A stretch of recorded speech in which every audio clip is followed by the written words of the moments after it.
അപ്പൊ ലാലേട്ടൻ ഒരു ദിവസം വിളിച്ചു. ലാലേട്ടന്റെ ഡബ്ബ് തീർത്തിട്ട് ലാലേട്ടൻ വിളിച്ചിട്ട് പറഞ്ഞു, മോൻ നന്നായി ചെയ്തിട്ടുണ്ട്. അത് കേട്ടപ്പോഴാണ് ഓക്കെ ഒന്ന് തിയേറ്ററിലേക്ക് പോകാം എന്നുള്ള ഇതിലേക്ക് ഞാൻ എത്തിയത്, കോൺഫിഡൻസിലേക്ക് എത്തിയത്. അതിനു മുമ്പേ ഞാൻ തരുണോടും സുനിലേട്ടനോടൊക്കെ ചോദിക്കുന്നുണ്ട് ഓക്കെ ആണോ.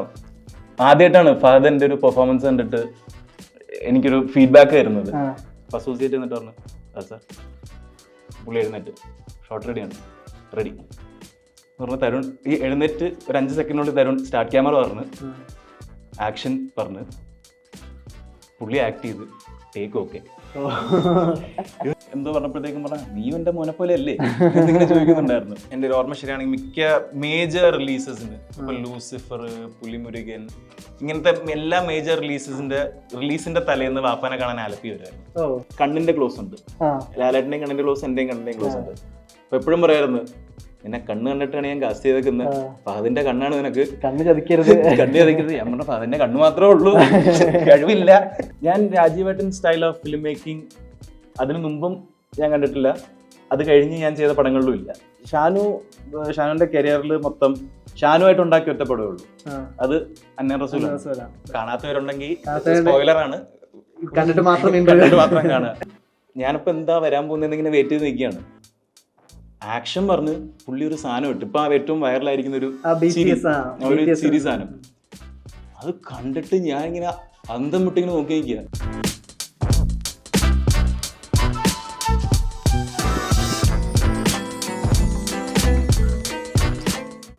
ഫർഹാൻ ഫാസിൽ ക്യൂ സ്റ്റുഡിയോയിൽ നമസ്കാരം.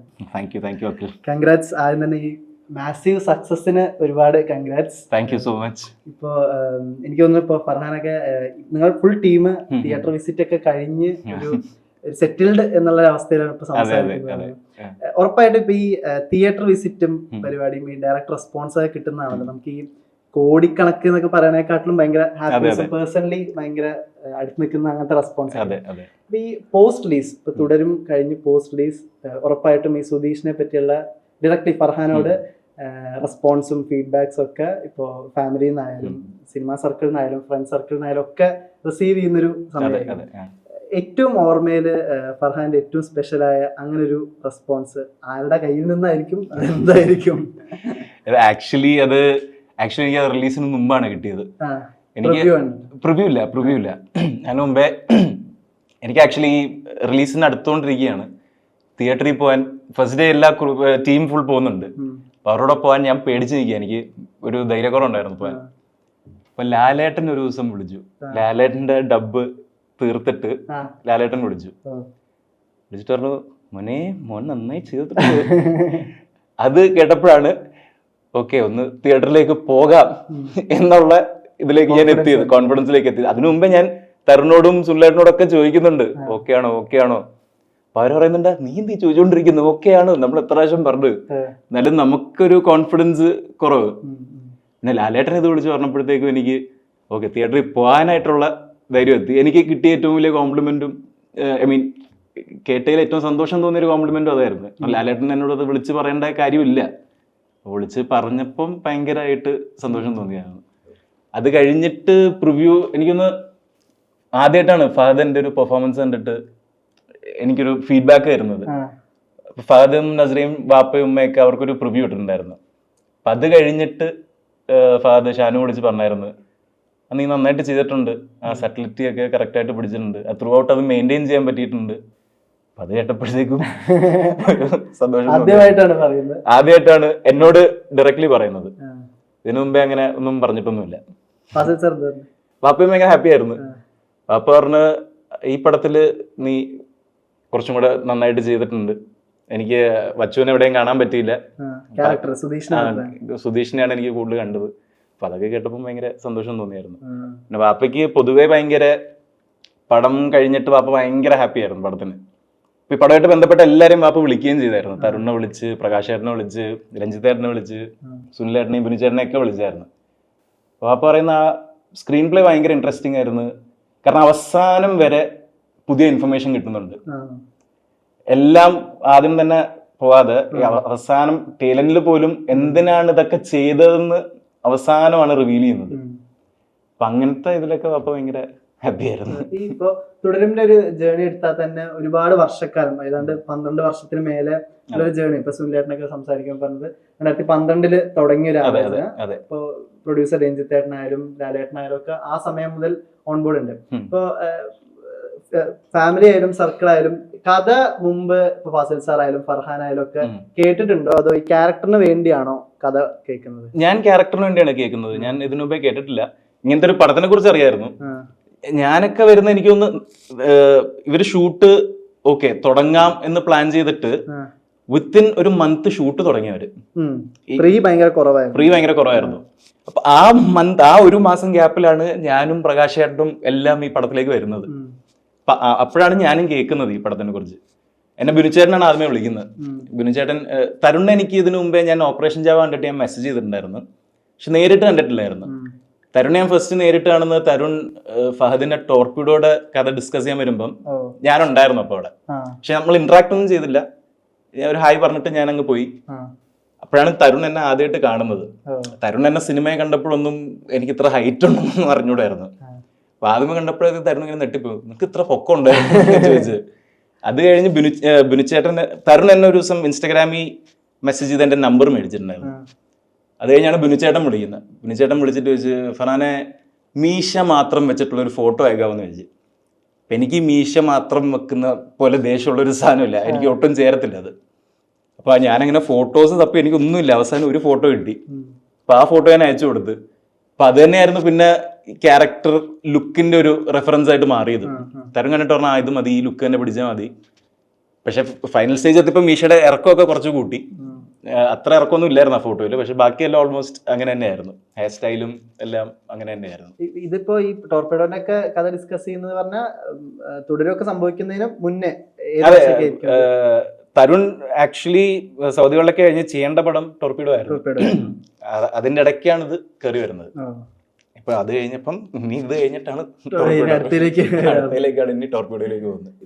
ഇപ്പൊ മോഹൻലാൽ എന്ന ആക്ടറിന്റെ ഇപ്പൊ നമുക്കറിയാം ഈ on screen to means on set to on screen ഉള്ള ഒരു മാറ്റം ഉണ്ടല്ലോ. ഇപ്പൊ പല സംവിധായകരും പല ഇന്റർവ്യൂസിലും പറയാറുണ്ട്, സെറ്റിൽ വെച്ച് അദ്ദേഹം ചെയ്യുന്നത് കാണുമ്പോൾ നമുക്ക് അങ്ങനെ ഒരു പ്രത്യേകത ഒന്നും തോന്നാറില്ല, ഭയങ്കര അനായാസമായി ചെയ്യാറുണ്ട്. ഓൺ സ്ക്രീൻ വരുമ്പോൾ അതിന്റെ ഇമ്പാക്ട് ഇത്തരത്തിലൊക്കെ ആലോചിച്ചിരുന്നോ പുള്ളി, ഇത്തരത്തിലാണ് ചിന്തിച്ചിരുന്നത് എന്നൊക്കെ ആ സമയത്ത് ആലോചിച്ചിരുന്നത്. ഇപ്പൊ തുടരുമിന്റെ കേസ് ആണെങ്കിൽ പോലും റിലീസിന് മുന്നേ തന്നെ ഇപ്പൊ മേക്കേഴ്സിനൊക്കെ ഭയങ്കര കോൺഫിഡന്റ് ആയിട്ട് പറയുന്നുണ്ടായിരുന്നു. ആ ജീപ്പില് മീൻസ് അംബാസഡറിന്റെ മുന്നിലുള്ള ആ മഴയത്തുള്ള സീന് ഭയങ്കര സ്പെഷ്യലാണ്. അതിന്റെ പോസ്റ്റർ റിലീസ് ചെയ്യുന്നത്, അതിന്റെ സ്റ്റിൽ റിലീസ് ചെയ്യുന്നത്. അതല്ലാതെ പോലും നമുക്ക് സർപ്രൈസ് തരുന്ന സീനുകളുണ്ട്. ഇപ്പൊ ഫർഹാന്റെ ഹാൻഡ് കപ്പ് ചെയ്തിട്ട് ഒരു ഡയലോഗ് പറയുന്ന സീക്വൻസ്, ഒറ്റയാൻ വീണ്ടും ഇറങ്ങി എന്നൊക്കെ പറയുന്ന ഈ on set to on screen മോഹൻലാലിന്റെ പെർഫോമൻസ് കാണുമ്പോൾ ഏറ്റവും അടുത്താണല്ലോ ഫർഹാൻ മോഹൻലാലിന് അത്രയും അടുത്താണ്. ഇത് എങ്ങനെ ഈ പെർഫോമൻസിൽ അങ്ങനെ ഭയങ്കര പേഴ്സണലി ഫേവറേറ്റ് ആയ ഒരു സീക്വൻസോ സീനോ ഒക്കെ തോന്നിയത് ഏതായിരിക്കും തുടരും? പെർഫോമൻസ് വൈസിൽ ഇപ്പൊ ഞാൻ രണ്ട് സാധനം എടുത്തു പറയാം. ഒരെണ്ണം ആണ് എനിക്ക് പെർഫോമൻസിൽ തോന്നിയ ഒരു സാധനം, മറ്റേത് പെർഫോമൻസ് അല്ല, പുള്ളിയുടെ ആ ഒരു മെത്തേഡിനെ കുറിച്ചായിരുന്നു. ഫസ്റ്റ് പറയുന്നത് എന്റെ വിരലൊടിക്കുന്ന ഒരു സീനുണ്ട്, ടോർച്ചർ സീൻ. അത് കഴിഞ്ഞിട്ട് പുള്ളിയുടെ ഒരു ചിരിയുണ്ട്. അപ്പൊ ഏറ്റവും അടുത്ത് നിന്ന് കാണുന്ന ഞാനാണ്. അത് ലാലേട്ടന്റെ ക്ലോസ് ആണെങ്കിലും ഞാനുണ്ട് അവിടെ, ഞാൻ ഫ്രെയിമിൽ ഇല്ലെങ്കിലും.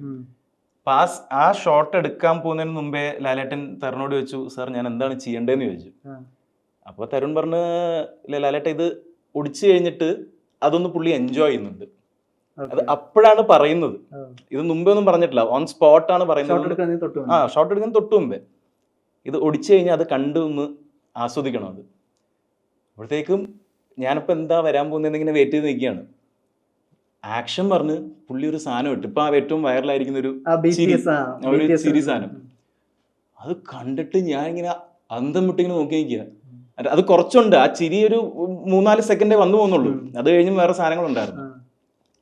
ഇത് കണ്ട് ആ ചിരി കണ്ട് ഞാൻ ഇങ്ങനെ നോക്കി നിൽക്കുക. കട്ടെന്ന് പറഞ്ഞത് ഞാൻ എഴുന്നേറ്റ് ഒരു ഓട്ടോ ഓടി. അതുപോലെ ആരും ചോദിക്കുന്നത് എന്ത് പറ്റി മോനെ എന്ന് ചോദിക്കുന്നുണ്ട്. ഞാൻ നേരെ മോണിറ്ററിനെ കൊണ്ട് ഓടിയത്, തരുണേ ആ പ്ലേ ബാക്ക് ഒന്നതാന്ന് പറഞ്ഞിട്ട് കാണാനുള്ള ആ കൊതി കൊണ്ടിട്ട് നമ്മളെല്ലാരും ഇങ്ങനെ അന്തം മുട്ടിങ്ങനെ നോക്കി നിൽക്കുക. എങ്ങനെ ഈ സാധനം, അതും സ്പോട്ടില് പറഞ്ഞ സാധനം, പുള്ളി ഇത് പ്ലാൻ ചെയ്തിട്ടില്ല, ഇതിനെ കുറിച്ച് മുമ്പേ എന്താണ് ചെയ്യേണ്ടെന്നൊരു ഐഡിയ ഇല്ല. സ്പോട്ടിൽ പറഞ്ഞ സാധനം ഇത്രയും പെട്ടെന്ന് ഇത്ര ആക്യുറേറ്റ് ആയിട്ട് എങ്ങനെ പുള്ളി അത് പിടിക്കുന്നു, അത് എന്നെ ഭയങ്കരമായിട്ട് നെട്ടിച്ചൊരു സാധനമാണ്. പിന്നെ വേറൊരു സാധനം എന്ന് പറയുന്നത് അത് പെർഫോമൻസിന്റെ അല്ല, നമ്മളെല്ലാരും കൂടെ വണ്ടി പോയിട്ട് കാട്ടില് ആ വണ്ടി പാർക്ക് ചെയ്തിട്ട് ഞാനും പ്രകാശ് ചേട്ടനും ബിനുചേട്ടനും വണ്ടിയിൽ നിന്ന് ഇറങ്ങും. പിന്നെ ലാലേട്ടൻ ഒറ്റയ്ക്കാണ് ആ വണ്ടിയിൽ കുറച്ച് നേരം. അപ്പൊ നമ്മൾ ഇറങ്ങുന്ന എടുത്തു, ഇനി എടുക്കേണ്ടത് ലാലേട്ടന്റെ ക്ലോസ് ആണ്. അപ്പുറത്തുനിന്ന് ഒരു വണ്ടി വരുന്നുണ്ട്, അപ്പൊ അവരവന്റെ ആരാടാ എന്നൊക്കെ ചോദിക്കുന്നുണ്ട്. ആ റിയാക്ഷനാണ് എടുക്കേണ്ടത്. അപ്പൊ നമ്മൾ ഇറങ്ങിക്കഴിഞ്ഞ് ലാലേട്ടൻ വണ്ടിയിൽ തന്നെ ഇരിക്കുകയാണ്.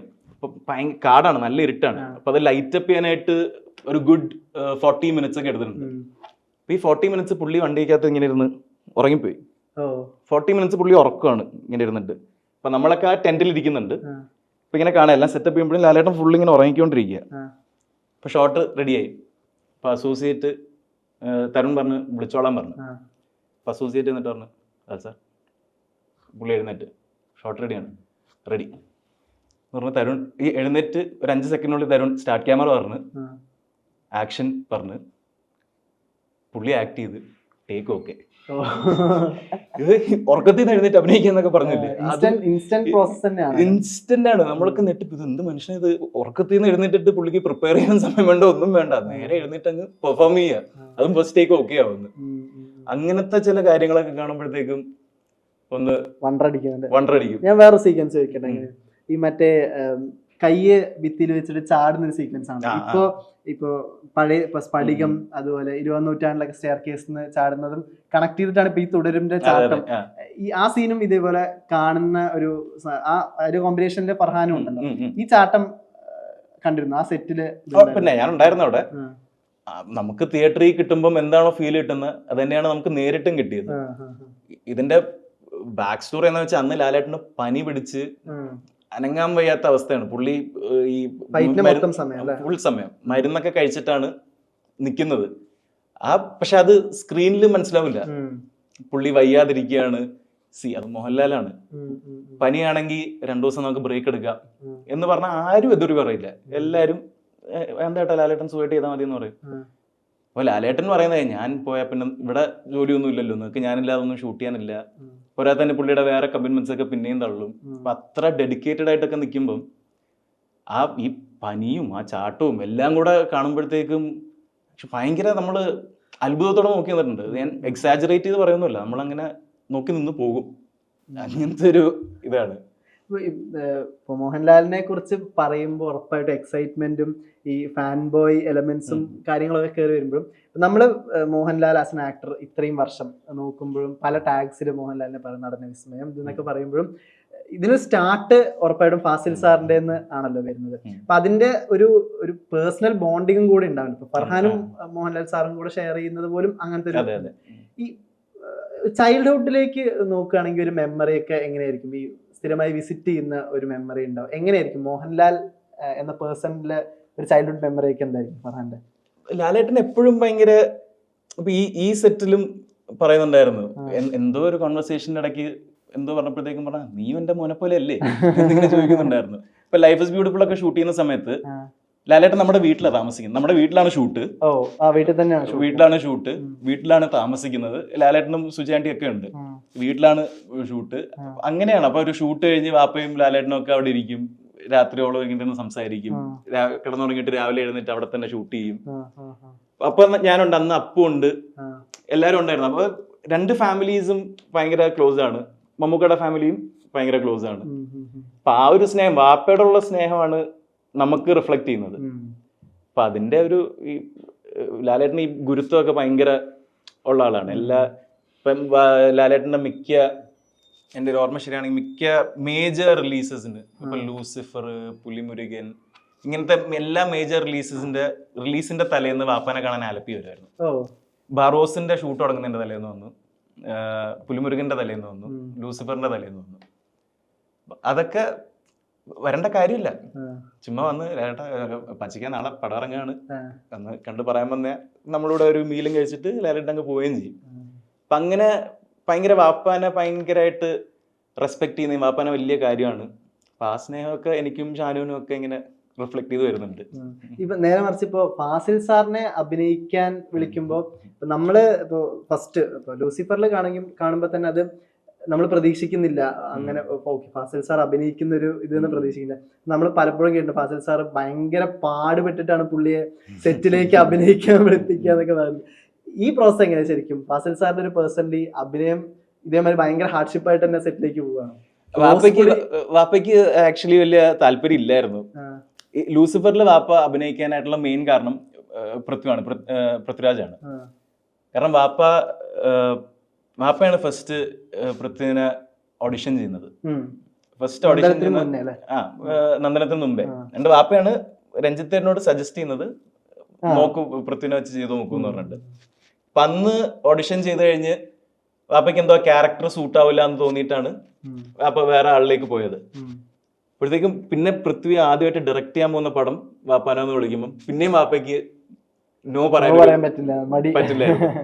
അപ്പൊ അങ്ങനെയാണ് അത് ചെയ്തത്. അത് ചെയ്ത് കഴിയുമ്പോ പിന്നെ പ്രിയേട്ടൻ വിളിച്ചു, പിന്നെ പ്രിയേട്ടനോട് നോ പറയാൻ പറ്റില്ല, അപ്പൊ അതും ചെയ്തു. പക്ഷെ വാപ്പയ്ക്ക് അഭിനയം തീരെ താല്പര്യം ഇല്ലാത്തൊരു പരിപാടിയാണ്. ഒരു സമയത്ത് പ്രണവിനെയും ഫർഹാനെയും കൂടെ പഠിക്കാൻ ഒരേ സ്ഥലത്ത് വിടാൻ അങ്ങനെ ഒരു പ്ലാൻ പ്രണവ് പോയി, ഞാൻ പോയില്ല. ഊട്ടിയിലായിരുന്നു അത്. എന്നിട്ട് പ്രണവ് അവിടെ പോയി, എന്റെ ലാസ്റ്റ് മിനിറ്റ് ഞാൻ ബാക്ക് ഔട്ട് ചെയ്തു, ഞാൻ പോയില്ല. നാടിനൊന്നുമില്ല, അന്ന് നമ്മള് ഭയങ്കര ചെറുപ്പമായിരുന്നു, 5ാം ക്ലാസ്സോ അങ്ങനെ എന്തോ ആയിരുന്നു. അപ്പൊ എനിക്ക് അത്രയും ഞാൻ ചെറുപ്പം തൊട്ടേ ബോർഡിങ്ങിലാണ് പഠിച്ചത്. ഞാൻ ഫസ്റ്റ് തൊട്ടേ ബോർഡിങ്ങിലായിരുന്നു, വീട്ടിൽ നിന്ന് പഠിച്ചിട്ടേ ഇല്ല. പക്ഷെ എന്നാലും വീക്കെൻഡ്സ് വീട്ടിൽ വരുമായിരുന്നു. ഊട്ടിയിൽ പോയാൽ പിന്നെ ഒരു 4 മാസം കൂടുമ്പോഴൊക്കെ ഒരിക്കലേ വരാൻ പറ്റുള്ളൂ. അങ്ങനെയൊക്കെ ഇപ്പൊ ഞാൻ പിന്നെ പോയില്ല. ഫർഹാൻ ഇപ്പൊ ഫിലിമോഗ്രഫി നോക്കിയാൽ തന്നെ ഭയങ്കര ഹാൻഡ്ഫുൾ ആയ സിനിമകളാണ് ആസ് ആൻ ആക്ടർ ചെയ്തിരുന്നത്. ഭയങ്കര പാഷനേറ്റ് ആയിട്ട് ഇപ്പൊ കുറെ വർഷങ്ങൾക്ക് മുന്നേ ഒരു ഇന്റർവ്യൂവിൽ പറഞ്ഞിരുന്നു പ്രൊഡക്ഷൻ എന്നതിലേക്ക് ആ സെക്ടറിലേക്ക് ഇറങ്ങാനുള്ള ഒരു താല്പര്യവും ഇൻട്രസ്റ്റും ഒക്കെ പറഞ്ഞിരുന്നു. ഇപ്പൊ ഒരു കരിയർ പ്ലാനിങ് എന്നൊക്കെ നോക്കുന്ന സമയത്ത് പ്രൊഡക്ഷൻ എന്ന രീതിയിൽ ഇപ്പോഴും ആലോചന പോകുന്നുണ്ടോ? ആസ് ആൻ ആക്ടർ മാത്രം എക്സിസ്റ്റ് ചെയ്യാന്നുള്ളൊരു? എനിക്ക് ഓഫ്കോഴ്സ് പ്രൊഡക്ഷൻ ഉള്ള രീതിയിൽ എനിക്ക് പോകുന്നുണ്ട് ആലോചന. പക്ഷെ എനിക്ക് ഇപ്പം അത്ര വലിയൊരു റിസ്ക് എടുക്കാനുള്ളൊരു ധൈര്യക്കുറവുണ്ട്. അതുകൊണ്ട് ഞാനിപ്പോ ആക്ച്വലി ഇപ്പം ഈ തുടരും വേറെ കഥയൊന്നും കേട്ടിട്ടില്ലായിരുന്നു. തുടരും ഇറങ്ങി അതിന്റെ റെസ്പോൺസ് അറിഞ്ഞിട്ട് ഇനി അടുത്ത പടം ചെയ്യാം എന്നുള്ള ഇതിലിരിക്കുകയായിരുന്നു. പിന്നെ അങ്ങനെ നല്ല വല്ലതും സാധനങ്ങൾ വരുന്നുണ്ടോ ഇല്ലയോ എന്ന് നോക്കും. വരുന്നുണ്ടെങ്കിൽ എനിക്ക് ആക്ച്വലി ഒരു 3-4 പടം കൂടെ ചെയ്യണമെന്നുണ്ട് പ്രൊഡക്ഷൻ തുടങ്ങുന്നതിന് മുമ്പേ. എനിക്ക് ഇപ്പോഴേ അങ്ങ് കയറി ചാടി വീഴണ്ട പ്രൊഡക്ഷനിലേക്ക്. ഫഹദ് ഫാസിൽ പ്രൊഡക്ഷന്റെ കൂടെ അസോസിയേറ്റ് അങ്ങനെയും കൂടെ ആലോചിക്കുന്നുണ്ടോ? അതായത് അങ്ങനെ ഒരു ആഗ്രഹവും പരിപാടിയൊക്കെ പ്രൊഡക്ഷൻ എന്നുള്ള ഒരു പഠനവും കൂടിയാണല്ലോ വേറെ. അപ്പൊ നമുക്ക് ഓക്കെ ഫാമിലി തന്നെ ഒരു പ്രൊഡക്ഷൻ ഉണ്ട്, നമുക്ക് അതിൽ നിന്ന് പഠിച്ചു തുടങ്ങാം എന്നൊക്കെ ഉള്ളൊരു അങ്ങനത്തെ ഡിസ്കഷൻ. ഞാനത് ആക്റ്റീവ്ലി ഇൻവോൾവ് അല്ലെങ്കിലും ഇപ്പൊ ഫഹദ് ഇപ്പൊ ആവേശം ഫുൾ ഷൂട്ടിന് ഞാൻ ഉണ്ടായിരുന്നു കൂടെ. പരിപാടികൾ മൊത്തം അതറിയാം, പഠിക്കാൻ വേണ്ടി ഫുൾ ഷൂട്ടിന് ഫുൾ ബാംഗ്ലൂർ ഫുള്ള് ഞാൻ ഉണ്ടായിരുന്നു. ഇപ്പൊ സി യു സൂൺ ഷൂട്ട് ചെയ്തപ്പം കോവിഡ് സമയമായിരുന്നു. ഫഹദിന്റെ അപ്പാർട്ട്മെന്റിൽ തന്നെയാണ് ഷൂട്ട് ചെയ്തത്. അപ്പം ആ സി യു സൂണിലും ഫുള്ള് ഞാൻ ഉണ്ടായിരുന്നു. പിന്നെ വേറെ പ്രൊഡക്ഷൻ ഒക്കെ ചെയ്യുമ്പോൾ പോയി വിസിറ്റ് ചെയ്യും. ഇപ്പൊ അമലേട്ടന്റെ പടമൊക്കെ ആണെങ്കിൽ കുറച്ചും കൂടെ ഡയറക്ടറിനെയും കൂടെ നല്ല പരിചയമുള്ളതുകൊണ്ട് വരത്തിന്റെ സമയത്തൊക്കെ നമ്മൾ കുറെ പോയിട്ടുണ്ട്. അപ്പൊ അങ്ങനെ അയ്യൂബിന്റെ സമയത്ത് കുറെ പോയിട്ടുണ്ട്. അങ്ങനെ പോയി നിൽക്കാറൊക്കെ ഉണ്ട്, അല്ലാതെ അങ്ങനെ ആക്റ്റീവ്ലി ഇൻവോൾവ് ആയിട്ടില്ല ഇതുവരെ. ബാക്ക് ടു തുടരും വരികയാണെങ്കിൽ, തുടരുമ്പോൾ ഇപ്പൊ സുധീഷിന്റെ ക്യാരക്ടർ എന്ന് പറയുകയാണെങ്കിൽ ഇപ്പോ നമ്മള് മോഹൻലാലിന്റെ ഈ സെക്കൻഡ് ഹാഫിലെ സ്ഫിയർ ഒക്കെ നോക്കുകയാണെങ്കിൽ ഇമ്പോർട്ടന്റ് ആയിട്ട് അല്ലെങ്കിൽ ഡിസ്കഷനിലേക്ക് അല്ലെങ്കിൽ ഗൂസ് ബംസ് പോകുന്ന മൊമെന്റ്സിലെല്ലാം സുധീഷിന്റെ ഒരു പ്രസൻസ് ഉണ്ട്. അതായത് ഇപ്പോ അംബാസഡറിന്റെ ഫ്രണ്ടില് മഴയത്ത് നിൽക്കുന്ന ഒരു സീക്വൻസ് സുധീഷും ഷൺമുഖനും തമ്മിലുള്ള കോമ്പിനേഷൻ. ഈ പറഞ്ഞ പോലെ ഈ വിരൽ ഓടിക്കുന്ന സീനില് സുധീഷും മോഹൻലാലും തമ്മിലാണ്. അതുപോലെ മറ്റേ ഈ ഹാൻഡ് കഫ് സീനിലും ഈ സ്ക്രിപ്റ്റ് വായിക്കുമ്പോൾ ഇത്തരം കീ പോയിന്റ്സ് ഉണ്ടല്ലോ, ഇത് ആദ്യം തന്നെ ആലോചന വന്നിരുന്നു. അങ്ങനെ ഒരു പേഴ്സണൽ എക്സൈറ്റ്മെന്റ് ഉണ്ടായിരുന്നു ഇത്രയും എക്സൈറ്റിംഗ് സാധനങ്ങളിലൊക്കെ? എനിക്ക് ആക്ച്വലി ഞാൻ തരുണോട് ഏറ്റവും കൂടുതൽ സംസാരിച്ചതും എനിക്ക് പേടിയെന്ന് വെച്ചാൽ ഈ സുധീഷിന്റെ ക്യാരക്ടർ എടുത്ത് നോക്കുകയാണെങ്കിൽ പുള്ളി മനസ്സുകൊണ്ട് ബെൻസിന്റെ കൂടെയാണ്, പക്ഷെ നിൽക്കാൻ പറ്റത്തില്ല. ഈ പോലീസുകാരോടെ നിൽക്കണം, പ്രാക്ടിക്കൽ സൈഡ് ഉദ്ദേശിച്ച് പോലീസുകാരെ എനിമീസ് ആക്കാൻ പറ്റില്ല. പുള്ളിക്ക് ഫാമിലി ഉണ്ട്, ആ ഫാമിലി നോക്കണം. ഇത് കൺവേ ചെയ്യാനൊരു ഡയലോഗ് ഇല്ല. ഇത് ഫുൾ കൺവേ ചെയ്യേണ്ടത് ബോഡി ലാംഗ്വേജിലും എക്സ്പ്രഷൻസും വെച്ചിട്ടാണ്. ഇതെങ്ങനെ കൺവേ ചെയ്യുമ്പോൾ എനിക്ക് നല്ല പേടിയുണ്ടായിരുന്നു. ഇത് കൺവേ ചെയ്ത ആൾക്കാർക്ക് മനസ്സിലാവോ, ഞാൻ ഉദ്ദേശിക്കുന്നത് ഇതാന്ന് മനസ്സിലാവുമോ? അപ്പൊ അതായിരുന്നു ഞാൻ തരുണമായിട്ട് ഏറ്റവും കൂടുതൽ ഡിസ്കസ് ചെയ്തൊരു സാധനം. ഇന്റേണലിയും കൂടെ നടക്കുന്ന ഇന്റേണലി, കാരണം ഡയലോഗ് വഴി ഒന്നും ഇല്ല ഈ ക്യാരക്ടേഴ്സ്. എനിക്ക് ഫുൾ പടത്തിൽ ഡയലോഗ് എടുത്ത് നോക്കിയാലും വളരെ കുറച്ച് ഡയലോഗേ ഉള്ളൂ. അപ്പൊ ആ കാർ ട്രാവലിലൊന്നും ഡയലോഗേ ഇല്ല. ഇവര് ആ കഥ പറയുമ്പോഴും കേട്ടിരിക്കുമ്പോഴും എന്നെ കുറിച്ചാ പറയുന്നത്, പക്ഷെ പറയുന്ന കള്ളക്കഥയാണ്. അപ്പൊ ഞാൻ അവിടെ തരുണോട് ചോദിക്കുന്നത്, ഇത് ഞാൻ എങ്ങനെ റിയാക്ട് ചെയ്യണം, ഇതെങ്ങനെ ഞാൻ ഇമോട്ട് ചെയ്യും? അപ്പൊ അതൊക്കെ എനിക്ക് ഭയങ്കര ഒരു ട്രിക്കി ഏരിയ ആയിരുന്നു. അപ്പൊ എനിക്ക് പലപ്പോഴും തോന്നിയിട്ടുണ്ട്, ഈ പടം ഇൻട്രോയിലാകുമ്പോഴത്തേക്കും ആൾക്കാർ വിചാരിക്കുമെന്ന്, ഇവനെന്തോ ഈ ബാക്കിൽ ഇരുന്ന് ചെയ്തോണ്ടിരിക്കുന്നത്, ഇവനെ കുറിച്ചല്ലേ പറഞ്ഞോണ്ടിരിക്കുന്നത്, ഇവനെന്തോ ഇങ്ങനെയൊക്കെ ചെയ്തോണ്ടിരിക്കുന്നത്. അപ്പൊ ബാക്കിയും കൂടെ കാണുമ്പോഴേ മനസ്സിലാവുള്ളൂ ഞാനും അത് ഫസ്റ്റ് ആയിട്ട് കേൾക്കുന്ന സാധനങ്ങളാണ്, സത്യമല്ല എന്നൊക്കെ. അപ്പൊ അതൊക്കെ എത്രത്തോളം ഇമോട്ട് ചെയ്യാൻ പറ്റും എന്നൊക്കെ ഉള്ളൊരു പേടി ഉണ്ടായിരുന്നു. പക്ഷെ തരുണാണ് അതിന് ധൈര്യം നിന്ന് കൂടെ നിന്നത്. തരുൺ എപ്പോഴും പറയായിരുന്നു, ഞാൻ നിന്റെ കണ്ണ് കണ്ടിട്ടാ കാസ്റ്റ് ചെയ്തേക്കുന്നത്. തരുണ് ഈ ഫസ്റ്റ് സുധീഷിന്റെ ഇതില് ഏറ്റവും ഇതായിട്ടുണ്ടായിരുന്ന വിരലൊടിക്കുമ്പം കണ്ണിന്റെ ക്ലോസ് ഉണ്ട്, ലാലേട്ടന്റെയും കണ്ണിന്റെ ക്ലോസ്, എന്റെയും കണ്ണിന്റെയും ക്ലോസ് ഉണ്ട്. അപ്പൊ എപ്പോഴും പറയായിരുന്നു, നിന്നെ കണ്ണ് കണ്ടിട്ടാണ് ഞാൻ കാസ്റ്റ് ചെയ്തേക്കുന്നത്, ഫഹദിന്റെ കണ്ണാണ് നിനക്ക്, കണ്ണ് ചതിക്കരുത്. ഞാൻ പറഞ്ഞ ഫഹദിന്റെ കണ്ണ് മാത്രമേ ഉള്ളൂ, കഴിവില്ല. അപ്പൊ അതും കൂടെ ഓർത്തോണം. അപ്പൊ ഇങ്ങനെ തരുണാണ് പിന്നെ അതൊക്കെ എക്സ്ട്രാക്ട് ചെയ്ത് എടുത്തത്. കണ്ണൊരു ഭാരമാവുന്ന ഒരു പ്രവണത ഉണ്ടോ? ഫഹദിന്റെ കണ്ണ് അത്രയും ഡിസ്കഷൻ, അതെ, എപ്പോഴും വരുന്നൊരു കമ്പാരിസണും ഒക്കെ നോക്കുന്നൊരു. അതെ അതെ. പക്ഷെ അവിടെ പിന്നെ കഴിവ് കൂടുതലുള്ളതുകൊണ്ട് പിന്നെ വലിയ കമ്പാരിസന്റെ പ്രശ്നമൊന്നുമില്ല. പക്ഷെ എല്ലാരും പറയുന്നുണ്ട് നമ്മുടെ കണ്ണ് ഏകദേശം, എനിക്ക് അറിഞ്ഞൂടാ കളറിന്റെ ആണോ എന്താണോ എന്ന് അറിഞ്ഞൂടാ, കണ്ണ് ഭയങ്കര സിമിലർ ആണെന്ന് പറയുന്നുണ്ട്. വോയിസിന്റെ കാര്യം പറയാറുണ്ടോ? വോയിസിന്റെ കാര്യം ജലദോഷം പിടിച്ച വോയിസ് ആണ്. വോയിസിന്റെ കാര്യം റിയൽ ലൈഫിൽ ആരും പറഞ്ഞ ഞാൻ കേട്ടിട്ടില്ല. പക്ഷെ ഞാൻ പണ്ട് ഏതൊരു ഇന്റർവ്യൂ ചെയ്തപ്പം അതിന്റെ കമന്റ്സിൽ ഫുൾ ഇങ്ങനെ ഉണ്ടായിരുന്നു, കണ്ണടച്ചേട്ട ഞാൻ ഇങ്ങനെ ഏതോ കമന്റ്സിലൊക്കെ കണ്ട് ഫഹദ് ഫാസിൽ കണ്ണടച്ചേട്ടാൽ ഫഹദ് ഫാസിന്റെ ജലദോഷം പിടിച്ച വോയിസ്. പക്ഷെ എനിക്കറിഞ്ഞൂടാ അത് മൈക്ക് വരുമ്പോ ഉള്ള ഇതാണോ എന്ന് പറഞ്ഞാൽ റിയൽ ലൈഫിൽ അങ്ങനെ ഒരു സിമിലാരിറ്റി തോന്നിയിട്ടില്ല. അല്ലെങ്കിൽ എന്റെ സംസാര രീതി ആയിരിക്കാം, രണ്ടുപേരുടെയും സംസാര രീതി ഒന്നായിരിക്കാം, ഇനി അതാണോ എന്നറിയില്ല. ശബ്ദത്തിന്റെ റിയൽ ലൈഫിൽ ആരും പറഞ്ഞിട്ടില്ല, പക്ഷെ ഇങ്ങനെ ഈ വെർച്വൽ ഓൺ സ്ക്രീനില് കുറെ പേര് ഇങ്ങനെ പറഞ്ഞു കേട്ടിട്ടുണ്ട്. ഇപ്പൊ തുടരും പടത്തിന്റെ പോസ്റ്റ് റിലീസ് നോക്കുകയാണെങ്കിൽ ഇപ്പൊ ഇതിൽ ഓരോ ഈ പ്ലോട്ട് പോയിന്റ്സിനെ പറ്റിയുള്ള എഴുത്തുകൾ, ഡീകോഡിംഗ് സ്വഭാവത്തിലുള്ള എഴുത്തുകളൊക്കെ വരുന്നു. അതിലിപ്പോ നേരത്തെ പറഞ്ഞ ഈ ഒരു കഥ, അതായത് സുധീഷും പെങ്ങളും, അതായത് ഈ സുധീഷിന്റെ പെങ്ങളുടെ കല്യാണത്തിന്റെ സീക്വൻസ് കാണിക്കുമ്പോൾ ഓക്കെ നമുക്ക് മനസ്സിലാകുന്നു പെങ്ങൾക്ക് എന്തോ ഒരു പ്രശ്നമുണ്ട്, വലിയ ഇൻട്രസ്റ്റഡ് അല്ല എന്ന് പറഞ്ഞ് ശേഷം ഇവരൊരു കഥ മെനഞ്ഞെടുക്കുന്നു. പക്ഷെ പിന്നീട് എസ്റ്റാബ്ലിഷ് ചെയ്യുന്നു കഥ ഫുള്ള് നുണയാണ്, കള്ളമാണെന്ന്. ഇതിന്റെ ഇടയിൽ ഈ കല്യാണത്തിന്റെ സീക്വൻസ് അർജുൻ അശോകനെ അവിടെ പ്ലേസ് ചെയ്യുന്നുണ്ട്. അങ്ങനെ ഒരു സീക്വൻസും കൂടെ ഞാൻ ഇപ്പൊ റിലീസ് ചെയ്യേണ്ടി ഇത്രയും ദിവസമായിട്ടോ. സ്പോയിലർ സ്വഭാവം കണ്ടിട്ട് മാത്രം. അപ്പൊ ഈ അർജുൻ അശോകനെ പ്ലേസ് ചെയ്യുന്ന എന്റെ പിന്നെ ഒരു കഥ ഞാൻ വായിക്കേണ്ടത്, അതായത് ഓക്കെ ഈ കഥ ശരിക്കുമാണ്, അർജുൻ അശോകനാണ് ഈ പറഞ്ഞ പോലെ സുധീഷിന്റെ പെങ്ങളെ കല്യാണം കഴിക്കാൻ വേണ്ടി വരുന്ന ഒരാള്. അങ്ങനെ ഒരു കഥ ശരിക്കും ഉണ്ട്, പക്ഷെ അത് നടക്കുന്നില്ല, പെങ്ങള് അർജുൻ അശോകന്റെ കൂടെ പോകുന്നില്ല എന്നൊക്കെ പറഞ്ഞു. ഇത്തരം സാധനങ്ങളൊക്കെ മേക്കേഴ്സിന്റെ ഭാഗത്തു നിന്നുള്ള ഡിസ്കഷൻ ഉണ്ടായിട്ടുണ്ടോ? അതായത് വ്യൂവേഴ്സ് ഇത് മാത്രമാണോ? അർജുൻ അശോകനെ അവിടെ പ്ലേസ് ചെയ്യാൻ അങ്ങനെ ഒരു പ്രത്യേകിച്ചൊരു സ്പെസിഫിക്, അത് അർജുൻ ആയതുകൊണ്ടാണ് ഈ ചർച്ച വരുന്നത്. ഇപ്പൊ സാധാ ഇപ്പൊ ഒരു ന്യൂ കമറിനെ പിടിച്ചിട്ട് വരുന്നെങ്കിൽ ചർച്ച വരില്ല. അറിയപ്പെടുന്ന ഒരാളിനെ അവിടെ ഇടുന്നോണ്ടാണ് ഇങ്ങനത്തെ ചർച്ച വരുന്നത്.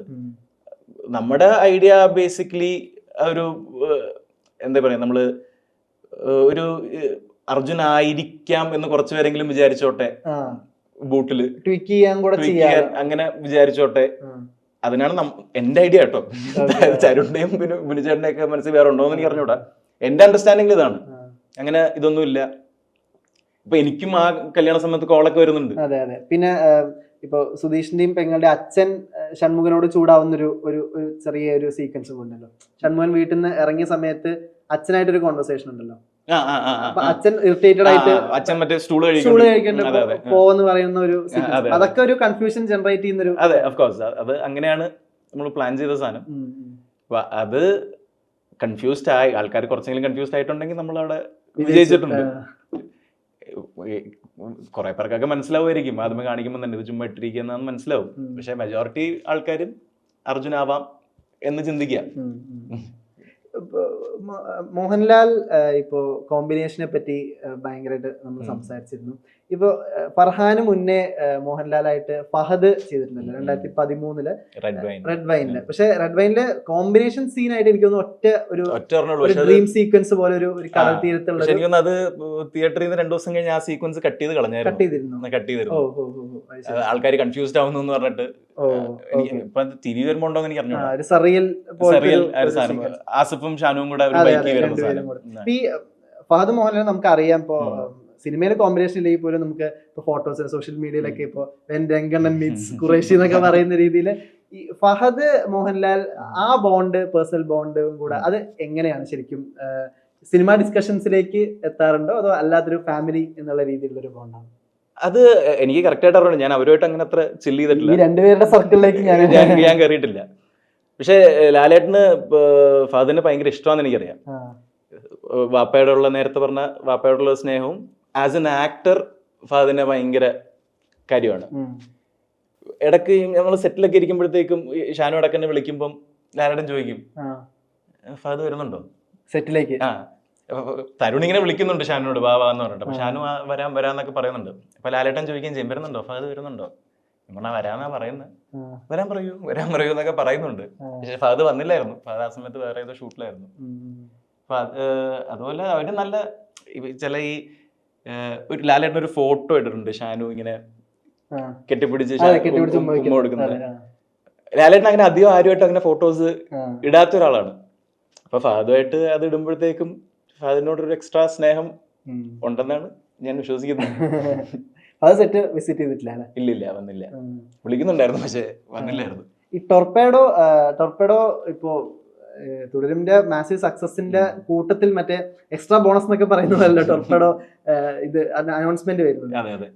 ബിനു പപ്പു, തരുൺ മൂർത്തി രണ്ടുപേരും തുടരുമില് ഭാഗമായിരുന്നു. ഇപ്പൊ നിങ്ങളുടെ കെമിസ്ട്രി അറിയാം, നിങ്ങളുടെ ടീം ഇപ്പൊ സുനിലേട്ടനായാലും രഞ്ജിത്തേട്ടനായാലും ഒക്കെ നിങ്ങള് ആസ് എ ഫാമിലിയും കൂടെ ഭയങ്കര കണക്റ്റഡ് ആയിരിക്കുന്നു എന്നൊക്കെ. ടൊർപേഡോ എങ്ങനെയാണ്? അതിന്റെ കഥ കേട്ടിട്ട് ഭയങ്കര എക്സൈറ്റിംഗ്, സ്റ്റെല്ലർ കാസ്റ്റ് ആണ്. ഫാദുണ്ട്, നസ്രനുണ്ട്, ഗണപതി ഉണ്ട്, അങ്ങനെ കുറച്ച് ഭയങ്കര സ്റ്റെല്ലർ കാസ്റ്റ് ആണ്, ഭയങ്കര സ്റ്റെല്ലർ ക്രൂ ആണ്. അത്തരത്തിൽ ഭയങ്കര എക്സൈറ്റ്മെന്റ് ആണ്. ഫർഹാന്റെ പേഴ്സണൽ എക്സൈറ്റ്മെന്റ് എനിക്ക് ഇപ്പൊ അത് അവര് സംസാരിക്കുന്നതായിരിക്കും നല്ലത്. ബിനുചേട്ടൻ ഇതിന്റെ ഒരു ഔട്ട്ലൈൻ പോലെ ഈ ഷൂട്ടിന്റെ ഇടയ്ക്കൊക്കെ എന്റെ അടുത്ത് പറഞ്ഞിട്ടുണ്ടായിരുന്നു. അത് ഭയങ്കര എക്സൈറ്റിംഗ് ഒരു സാധനമാണ്.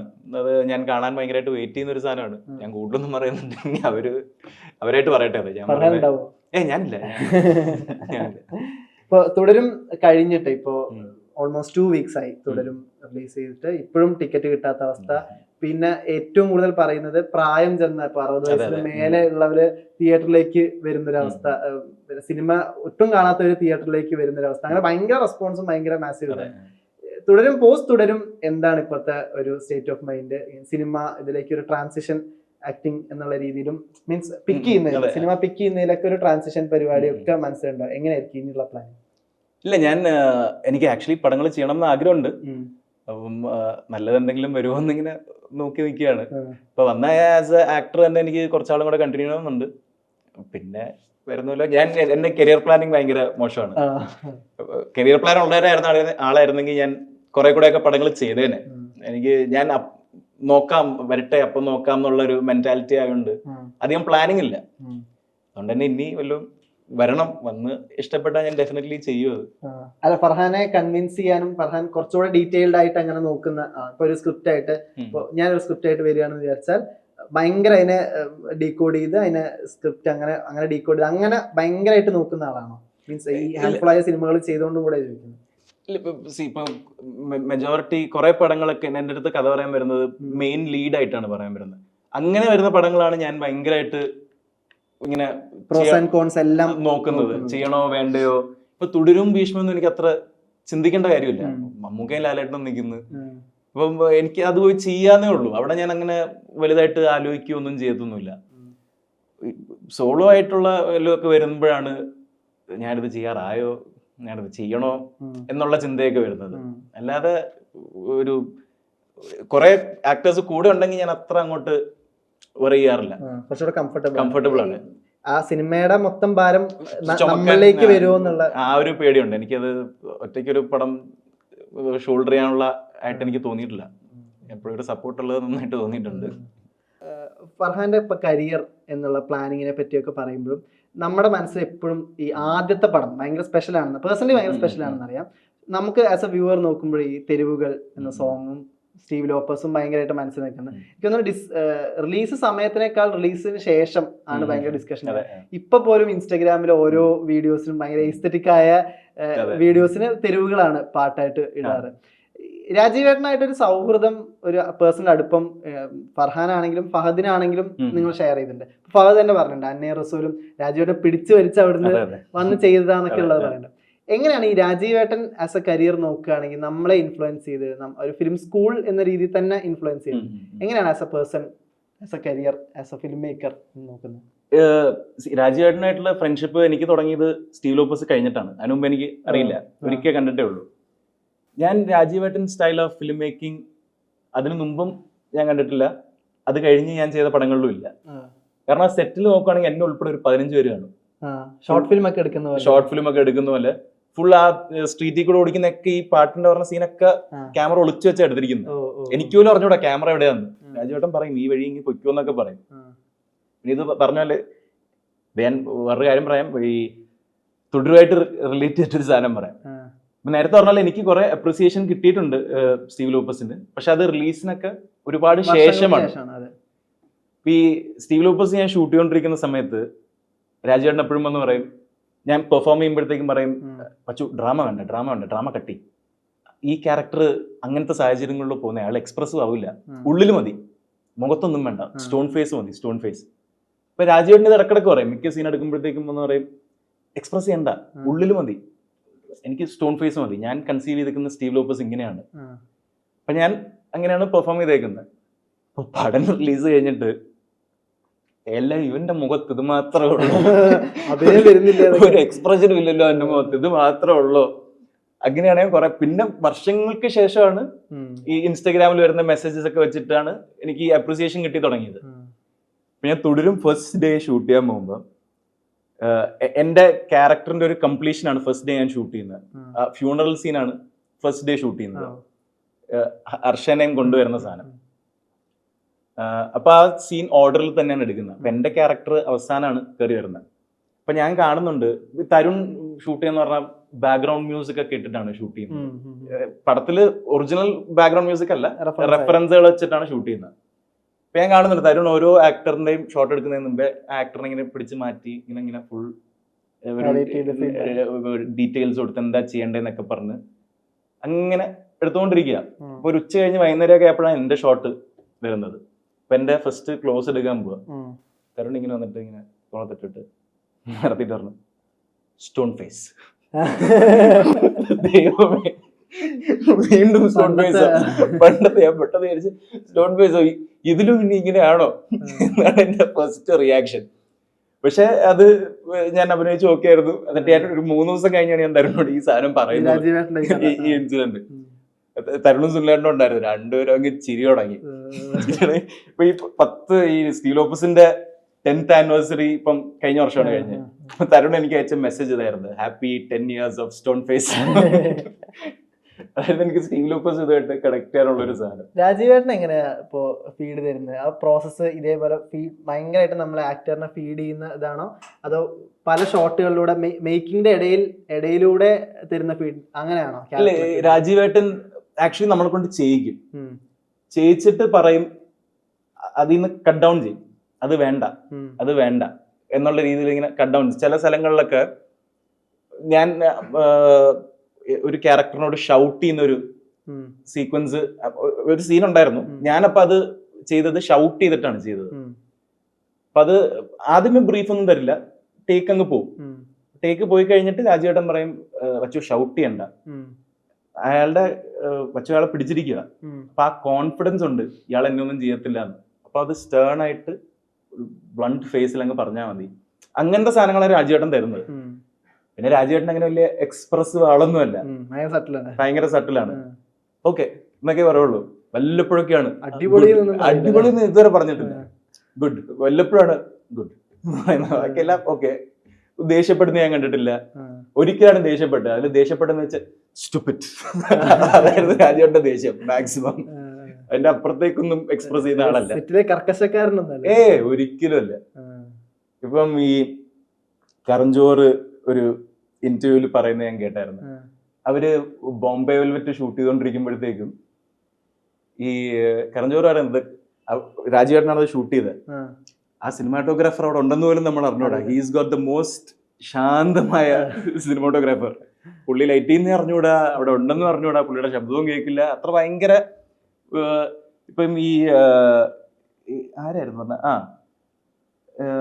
ഇവര് റൈഫിൾ ക്ലബ്ബ് ഷൂട്ട് ചെയ്തോണ്ടിരുന്നപ്പോഴത്തേക്കും രാജീവേട്ടൻ അവിടെ കാണാം. സെറ്റിൽ പോയപ്പോഴത്തേക്കും പെട്ടെന്ന് ഷൂട്ട് നിർത്തി എല്ലാരും. ആ ഒരു ഇത് രാജീവേട്ടനെ നേരിട്ട് കാണുമ്പം ഇത്ര ഓറയുള്ള ഇത്ര ആൾക്കാർ റെസ്പെക്ട് ചെയ്യുന്ന ഇതൊക്കെ രാജീവേട്ടൻ ഭയങ്കരമായിട്ട് അത് കട്ട് ഓഫ് ചെയ്യും. എന്നിട്ട് ഭയങ്കര സിമ്പിൾ ആണ്. വെരി ലൈഫിലും പ്രൊഫഷനിലും എല്ലാം ഭയങ്കര സിമ്പിൾ മനുഷ്യനാണ്. ഭയങ്കര ഈ ലക്ഷറി ലൈഫിനോട് വലിയ താല്പര്യമൊന്നുമില്ല.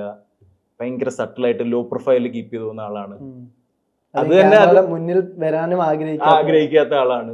അത് തന്നെ മിക്ക രാജീവേട്ടൻ ഡയറക്ട് ചെയ്യുന്ന ക്യാരക്ടേഴ്സ് എടുത്ത് നോക്കിയാലും ലൗഡ് ആയിട്ടുള്ള ക്യാരക്ടേഴ്സ് ഒക്കെ കുറവായിരിക്കും. എല്ലാരും കുറച്ച് സട്ടിൽ ആയിട്ടുള്ള ആൾക്കാരായിരിക്കും. അത് രാജീവേട്ടന്റെ ഒരു പേഴ്സണാലിറ്റിയുടെ ഭാഗമായിരിക്കും അത്. ഈ സ്റ്റീവ് ലോപ്പസിന് മുമ്പും ഫഹദും രാജീവേട്ടനും തമ്മിലുള്ള ഒരു സൗഹൃദവും സിനിമ ഡിസ്കഷൻ ഒക്കെ ഉണ്ടായിരുന്നു. പിന്നെ അത് ഷാനു പറയുന്നത് ഷാനുവിന്റെ കരിയറിൽ മൊത്തം ഷാനുമായിട്ട് ഉണ്ടാക്കി ഒറ്റപ്പെടുകയുള്ളൂ. അത് അന്നേ റസൂലാണ്. അത് രാജീവേട്ടൻ എന്ന ഒരാളെ ഡയറക്ടറായി കാണാനുള്ളൊരു കൊതി കൊണ്ട് ചെയ്ത സാധനമാണ്. ഇവരെങ്ങനെ കണക്റ്റഡ് ആവുന്നപ്പോ? എനിക്ക് കറക്റ്റ് ആയിട്ട് ഞാൻ ഇവരെ കാണുമ്പോഴേ ഇവര് കണക്റ്റഡ് ആണ്. അതിന് മുമ്പ് ഏത് പടമാണ് ചെയ്തത് എനിക്ക് അറിഞ്ഞോട്ടെ. ഏതൊരു പടത്തില് പിന്നെ അറിയാം ഇവർക്ക് കോമൺ ഫ്രണ്ട്സ് ഉണ്ട് കുറെ പേര്. അങ്ങനെ സിനിമ വഴി അല്ലാത്ത കോമൺ ഫ്രണ്ട്സ് വഴി കണക്റ്റഡ് ആയതായിരിക്കും. ഞാൻ അവരെ കാണുമ്പോൾ അവർ ഭയങ്കര ഓൾറെഡി കണക്റ്റഡ് ആണ്. ഞാൻ ആദ്യമേ രാജീവേട്ടനെ കാണുന്നത് തന്നെ അന്നേ റസൂൾ ലൊക്കേഷൻ. രാജീവേട്ടൻ തന്നെ എന്നെയും അന്നാണ് കാണുന്നത്. ഇപ്പൊ സ്റ്റീവ് ലോപ്പസ് പോലും വേറൊരു ആക്ടർ ചെയ്യേണ്ട ആയിരുന്നു. അപ്പൊ അതിൻ്റെ അകത്തൊരു സീൻ പുള്ളിക്ക് പ്രശ്നമായിട്ടാണ് പുള്ളി ചെയ്യാതിരുന്നത്. അപ്പൊ രാജീവേട്ടൻ അന്യൻ റസൂലിൽ എന്നെ കണ്ട ഓർമ്മ വെച്ചിട്ടാണ് എന്നെ വിളിക്കുന്നത്. അപ്പൊ അങ്ങനെയാണ് ഞാൻ രാജീവേട്ടനെ പിന്നെയും കുറച്ചും കൂടെ ക്ലോസ് ആയിട്ട് പരിചയപ്പെടുന്നത്. അതിന് മുമ്പേ എനിക്ക് അറിയത്തില്ലായിരുന്നു. ഇല്ലില്ല, തുടരും കണ്ടോന്ന് പറഞ്ഞോടാ. അവരെനിക്ക് തോന്നുന്നു മറ്റേ യഷിന്റെ പടം ഉണ്ടായിരുന്നു, ടോക്സിക് ഷൂട്ട് ചെയ്തോണ്ടിരിക്കുമെന്ന് തോന്നുന്നു. രാജീവേട്ടനും ഗീതു ചേച്ചി നമ്മൾ താമസിക്കുന്ന ഫ്ലാറ്റിലാണ് താമസിക്കുന്നത്. അപ്പൊ അവരവിടെ ഇല്ല, അവരെനിക്ക് ടോക്സിക് ഷൂട്ട് ചെയ്തോണ്ടിരിക്കുകയാണ്. അപ്പോൾ താങ്ക് യു സോ മച്ച്. അപ്പോൾ ഇനിയുള്ള ജേണിക്ക് എല്ലാവിധ ആശംസകളും. ആസ് എൻ ആക്ടർ ആയാലും ഇനി ആസ് എ പ്രൊഡക്ഷൻ എന്നുള്ള രീതിയിലാണെങ്കിലും എല്ലാവിധ ആശംസകളും. Thank you so much.